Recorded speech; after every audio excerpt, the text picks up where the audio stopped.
История мафии– это повествование о таинственной организации, укоренившейся на сицилийских землях еще в середине XIX века и позже пустившей прочные корни в Соединенных Штатах.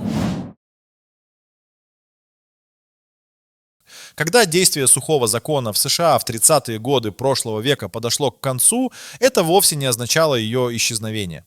Наоборот, мафия, обладая впечатляющей способностью адаптироваться, расширила сферу своего влияния, включая профсоюзы, строительство и наркобизнес. Сложная иерархическая структура и кодекс Омерта служили гарантом долгожительства и стабильности преступного синдиката. Но как эта могущественная сила, переплетенная с политикой и экономикой, оказалась ослабленной? Это заслуга не только времени и адаптационных процессов, но и усиленных правоохранительных и судебных мер. Тихая борьба между законом и беззаконием привела к значительному сокращению влияния мафии, хотя она и продолжает существовать в различных формах, сохраняя незримое присутствие в современном мире. Войти в глубины этого вопроса значит пролить новый свет на силу, которая пережила века.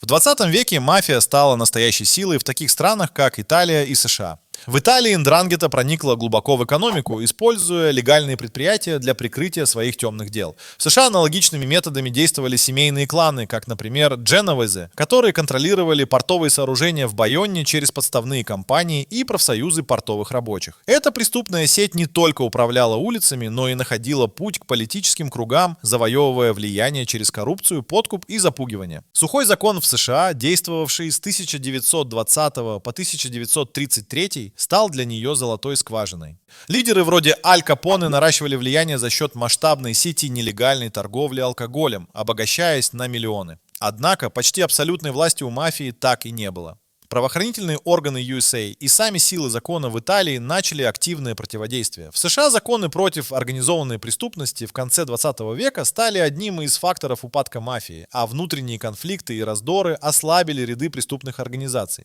Но это была только одна часть большой и сложной мозаики событий, предшествующих ее упадку. Придется глубже посмотреть внутрь тайных операций, которые вскрывают еще один захватывающий аспект. Тайные операции мафии становятся подлинным искусством обмана, обеспечивающим группировке долгий срок существования. На середину 20 века влияние мафии в Лас-Вегасе достигло столь значительных масштабов, что город буквально стал символом их бизнеса. Ведущие фигуры, такие как Мейер Лански, виртуозно использовали легальные казино для отмывания денег. Несмотря на усилия налоговых служб и ФБР с их игровыми удостоверениями, мафия продолжала манипулировать финансовыми потоками до начала масштабных расследований, которые впоследствии ограничили ее возможности. Стоит отметить, как коррумпированные чиновники и полицейские, занимая ключевые позиции, давали мафии больший простор для маневра. Тем не менее, коррупция носила системный, но не абсолютный характер, и вскоре стала причиной общественного негодования и разбирательств. Подвигнув на создание сложных финансовых схем, мафия охотно пользовалась офшорными зонами и другими уловками, чтобы замаскировать свои доходы, так что преимущества легальности и преступности смешивались в сложной игре на грани закона. Что касается уклона в нелегальную торговлю оружием и наркотиками, мафия продемонстрировала полную готовность к адаптации. Эти направления оставались в фокусе лидерства, поддерживая финансовые амбиции организации. А мировые финансовые специалисты вновь и вновь разрабатывали новые инструменты для маскировки действий мафии, что и позволило этому колоссу удерживать позиции в столь беспокойные времена. Однако в борьбе среди тьмы и света еще предстоит столкновение стратегии и интуиции, что приведет к значимым изменениям в течение последующих десятилетий. Когда говорят о знаковых фигурах мафии, то невозможно не вспомнить Аль Капоне, также известного как Скарфейс из-за шрама. Контроль Чикаго был принят на него в середине 1920-х после ухода Джонни Торио. Аль Капоне, гений нелегального бизнеса, использовал сухой закон как катализатор для своей империи, но окончательно погубило его уклонение от налогов, расследованное Федеральным бюро доходов. В 1931 году Капоне был осужден за это преступление. Лаки Лучано сыграл роль реформатора, объединив мафиозные семьи под комиссией, создав систему, где конфликты не угрожали общему успеху. Именно эта структура дала мафии четкость и способность к стратегическому росту в США. Джон Готти, Тефлоновый Дон, заработал свое прозвище благодаря способности избегать многочисленных обвинений. Его путь к власти начался после убийства Пола Кастеллано в декабре 1985 года. Готти организовал это смелое преступление, чтобы занять позицию босса. В Все изменилось, когда в 1992 году показания бывшего соратника Сальваторе Гравано привели к его осуждению. Вопреки мифу о многовековом существовании, мафия в США начала свое формирование в начале 20 века. Усиление правоохранительных сил и введение законов Рика стали весомым ударом, способствующими ее ослаблению. Но даже на фоне заката одной эры мафия оставила после себя загадки и методики, которые продолжают привлекать интерес и в наши дни. Не менее значимая часть их истории – неудача развития некоторых из своих секретов успеха, о чем стоит рассказать далее. Омерта – один из наиболее удивительных и строгих кодексов мафии, возникший в сознании людей Южной Италии еще во времена испанского владычества с 16 по 18 век. Этот кодекс не просто учил молчать. Он категорически запрещал любые формы сотрудничества с властями, а его нарушение грозило смертной казнью. Омерта обеспечивала мафии внутреннюю сплоченность и скрытность, делая ее практически неуязвимой для внешнего воздействия. Лояльность в рядах мафии поддерживалась через сложную сеть взаимных обязательств, кровных связей и, конечно, общие преступные интересы. Центральное перераспределение ресурсов и доходов еще больше укрепляло ряды, делая мафию непревзойденной силой. Контроль над транспортом и торговыми потоками, особенно в США в 20 веке, давал возможность расширять свое влияние и получать значительные конкурентные преимущества в криминальном бизнесе. Ключевой частью стратегии было умелое заключение сделок с легальными предприятиями и чиновниками. Проведение коррупционных соглашений трансформировалось в интеграцию в легальный бизнес. Мафиози неспроста считались мастерами манипуляции. Эти тщательно охраняемые секреты являлись не только основой процветания организации, но и скрывали за собой причины ее падения, когда взаимные обязательства и угрозы больше не могли обеспечить стойкость империи. Что же могло послужить началом распада и принести столь мощной структуре опустошения? Пора окунуться в следующую главу, чтобы выяснить это. В истории преступных организаций мафия 20 века выделяется своей темной и загадочной аурой. Но ее упадок и исчезновение – это менее мистическая, а более практическая история. На пике мощи мафия контролировала не только криминальный мир, но и оказывала влияние на экономику и политику, проникнув в ключевые структуры. Но ее крах был вызван последовательным наступлением правоохранительных органов. Законы против организованной преступности и усиление борьбы с коррупцией привели к многочисленным арестам и успешным разоблачениям. Одной из центральных фигур, помогавших борцами с мафией, стал Рудольф Джулиани, который в 80-е годы 20 века возглавлял борьбу в качестве прокурора Южного округа Нью-Йорка, добившись обвинений против множества криминальных боссов по закону Рико. То, что казалось стойким и непобедимым, оказалось уязвимым перед лицом новых юридических стратегий и технологий. Важное значение сыграло также внедрение агентов и предательство некоторых мафиози, которые, спасая свои жизни и свободу, соглашались сотрудничать с властями. Мафия пыталась адаптироваться, используя систему кодексов и устрашений, но не учла, что перемены в обществе неизбежно настигнут ее. Внутренние распри и разногласия отошли на второй план, когда принципиальные изменения в правоприменительной практике и общественном мнении заставили мафию шаг за шагом уступать территории. Хотя и существуют разные популярные мифы и теории заговора, на деле исчезновение мафии – это свидетельство силы государства и решительной борьбы общества за законность и правопорядок. Но происходит ли что-то за кулисами, что позволяет таким организациям сохраняться – это вопрос, который стоит поднять в дальнейшем.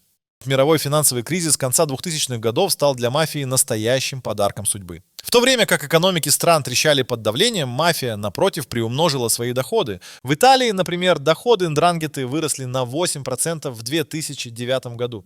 Используя хаос и безработицу, мафиозные структуры захватывали контроль над обанкротившимися компаниями, предлагая помощь там, где банк с бюрократическими проволочками отказывал. Это время стало резким подъемом для мафии вместо поиска новых доходов. Федеральные программы защиты свидетелей, такие как внедренные в Соединенных Штатах в 70-х годах, стали ключевым шагом для разоблачения мафиозных лидеров. Эти программы позволяли криминальным информаторам безопасно свидетельствовать против своих бывших партнеров под защитой государства. Но даже в условиях высоких технологий слежения мафиози управляли теневой стороной общества.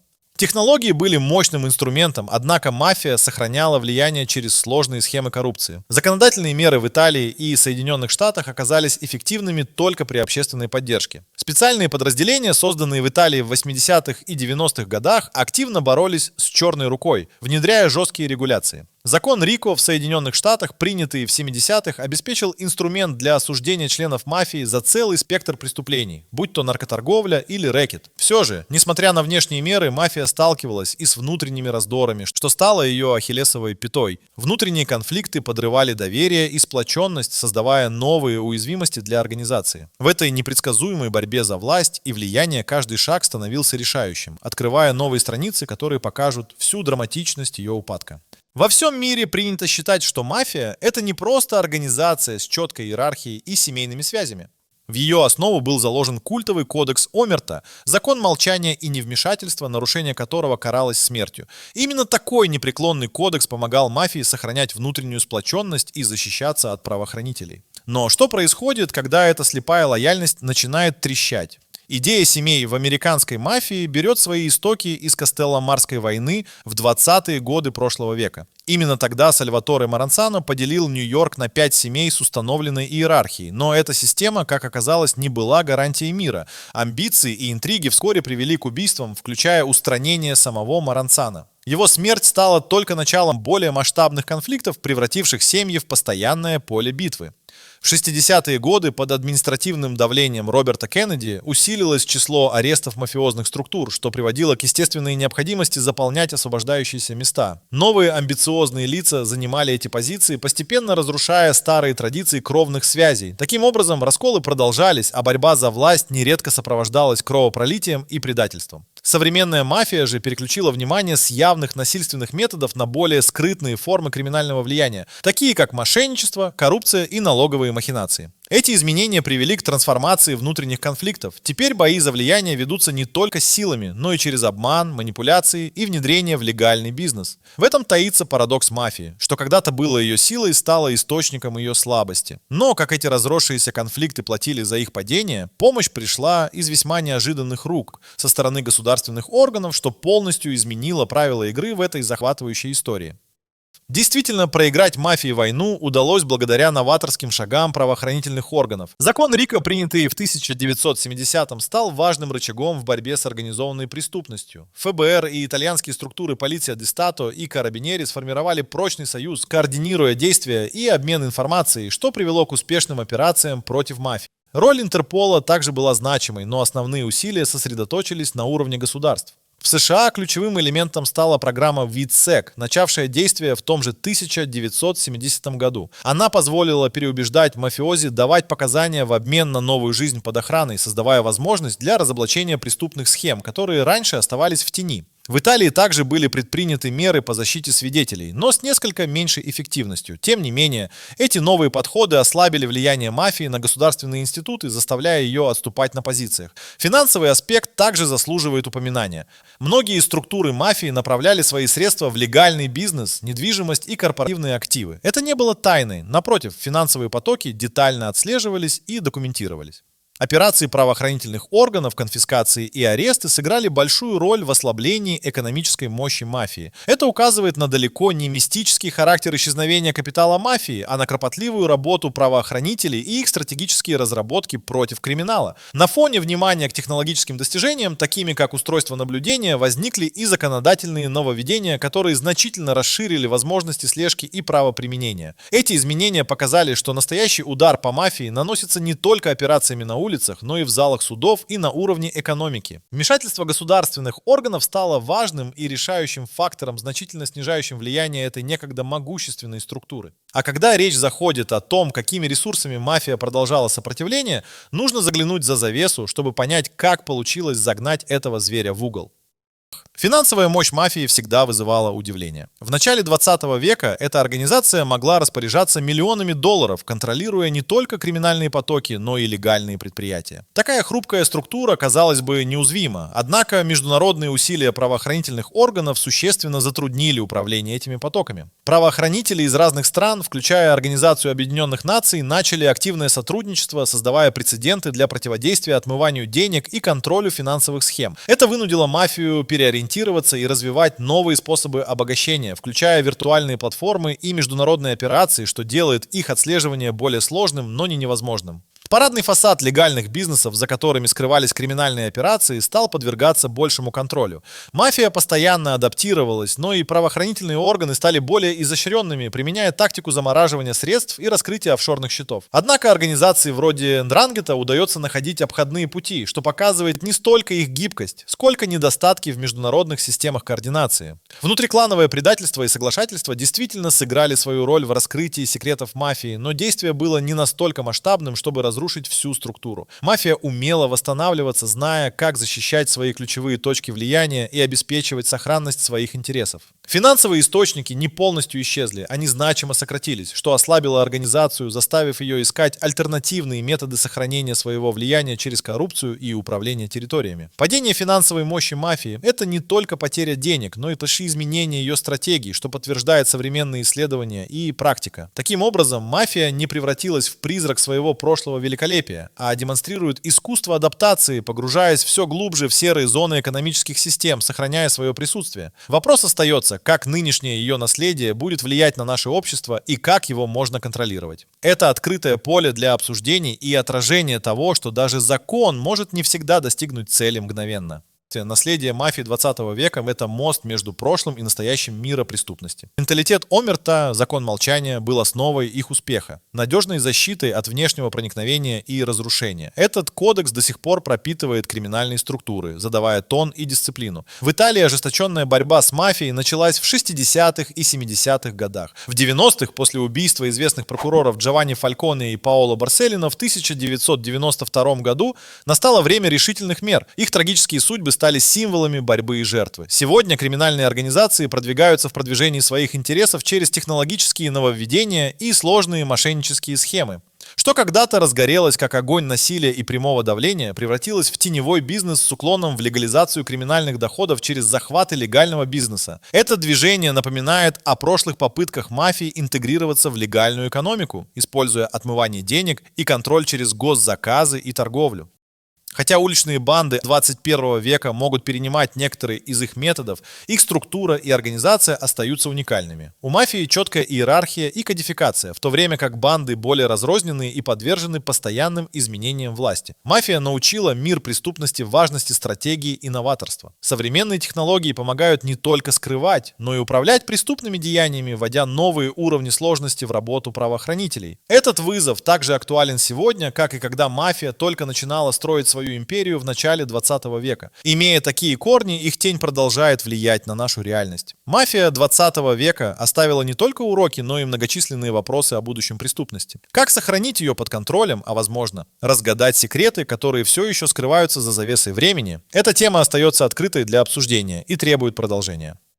Конец эпохи мафии вызывает вопросы, ведь трансформация этой структуры сохраняет ее тень в современных криминальных сетях. Исторически успешные судебные процессы, разоблачение перебежчиков и строго выполненные законы дали значительный импульс борьбе с мафией, особенно в Италии и США. Кодекс Омерты, сформировавший основу их безмолвного мира, был поколеблен, но его след еще заметен. Мафия, адаптируя методы, интегрировала их в новые формы преступности. Сегодня технологии и легальные бизнесы играют важную роль, превращая мир преступлений в более сложную и многослойную систему. Однако нельзя забывать о темных страницах прошлого. Резня в День Святого Валентина, хотя и не имела доказанного участия Аль Капоне, обозначила проявление крайней жестокости. Это событие в США подчеркнуло харизматичную и одновременно страшную силу мафии, демонстрируя отсутствие границ. Американская мафия после отмены сухого закона демонстрировала впечатляющую жажду выживания. Чарльз Лучано сыграл ключевую роль, создав комиссию, объединяющую мафиозные семьи для координации и минимизации конфликтов, что сделало синдикат более институционализированным. Борьба со структурами, корнями, уходящими глубоко в социальные и коррупционные сети, требует того же уровня стратегического мышления и бесстрашия, что и в прошлом. История мафии – это не только уроки прошлого, но и предупреждение о современной криминальной реальности.